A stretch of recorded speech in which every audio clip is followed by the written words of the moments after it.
Has anyone ever heard of clinomania, the excessive desire to stay in bed? Floromania, craze or obsession with flowers? Poromania, the abnormal compulsion to wander? Or onomania, craze or obsession with wine? All of these words have one thing in common: mania. These really don't seem that bad. How bad can it be to want to stay in bed all day or be obsessed with flowers? But what does mania really mean? Webster's dictionary defines it as excitement manifested by mental and physical hyperactivity, disorganization in behavior, and elevation of mood. It's most commonly used when describing one of the poles of bipolar disorder. Mania is one of two extremes a person experiences when they suffer from bipolar disorder. Symptoms can include being extremely motivated, not caring what you spend, and people are normally extremely sexually active. How can this be diagnosed as an illness? To you and me, what I just said doesn't really sound like a disease, but other symptoms include fast thoughts, impulsive decisions such as quitting a job, or self-inflated grandiosity. The other extreme is depression.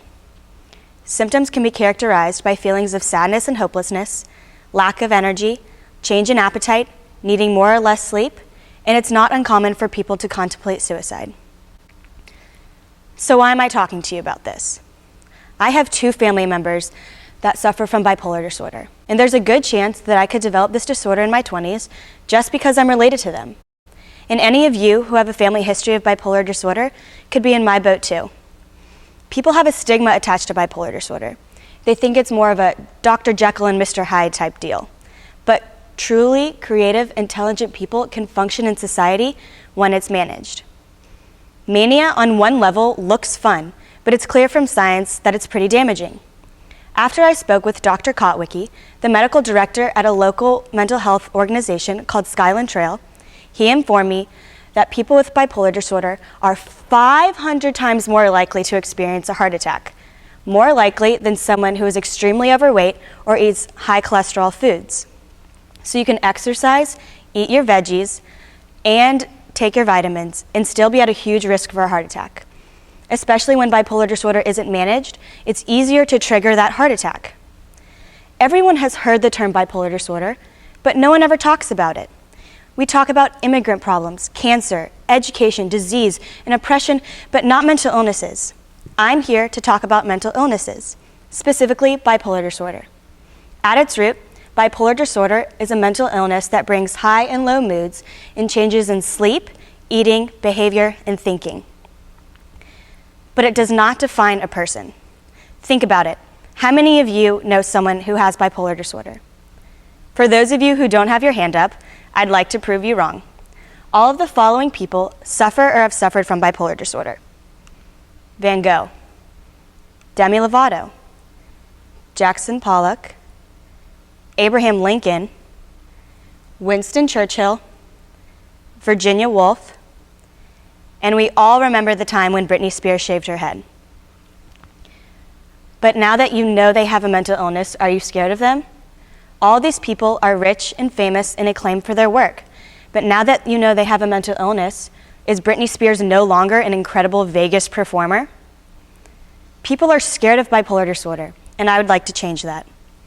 There are two types of bipolar disorder: bipolar disorder 1 and bipolar disorder 2. I already spoke about bipolar disorder 1, but bipolar disorder 2 is a less severe version of bipolar disorder 1. Bipolar disorder 2 is less dangerous because hypomania makes a person more productive and motivated. Their mania might be deciding to redo their house or finish a project extremely before the deadline. They have more energy and need less sleep.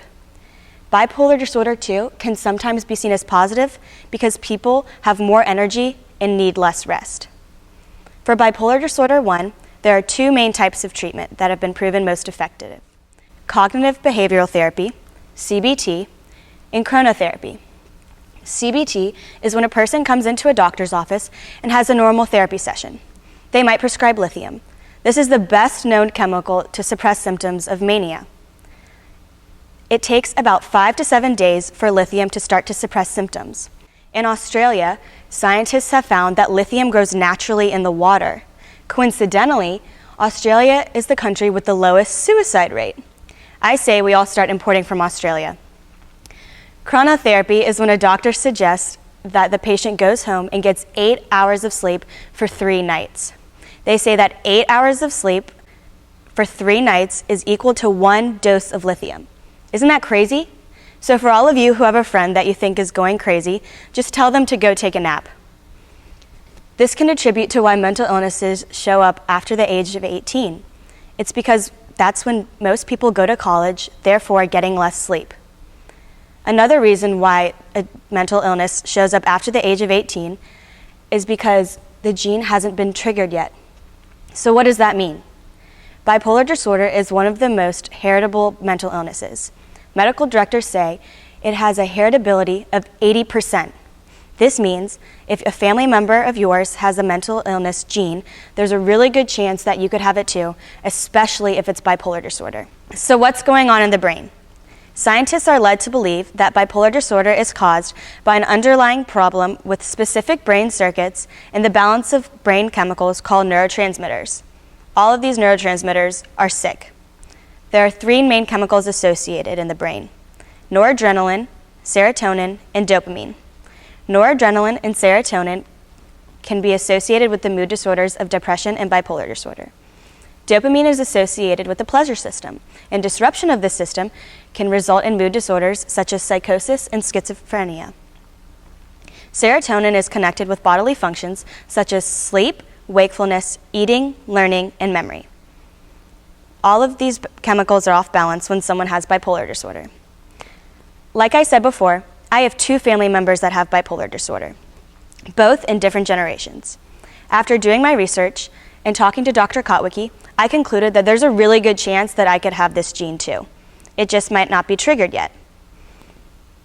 This gene can be triggered from a traumatic event or substance abuse. One of the most common triggers is marijuana. I will never be smoking pot in college. Again, most people experiment with substances in college, therefore triggering the gene. If a person has the gene and has had a traumatic event in their life, it is more likely that they have an active bipolar disorder gene. There was actually a study done here in Atlanta at the Grady Hospital that studied the development of mood disorders from childhood. If the person had the gene and had a traumatic event or experimented with substances such as marijuana, then they had an active bipolar gene. But if the person had the gene but did not have a traumatic event or played with marijuana, then they did not have an active bipolar gene. So, if someone in your family has the bipolar gene, there's a good chance you could have it too. It just might not be triggered yet. Bipolar disorder does not define a person. It's a challenge most overcome. It's not as obvious as someone who has a broken leg, but people can live and thrive with bipolar disorder every day.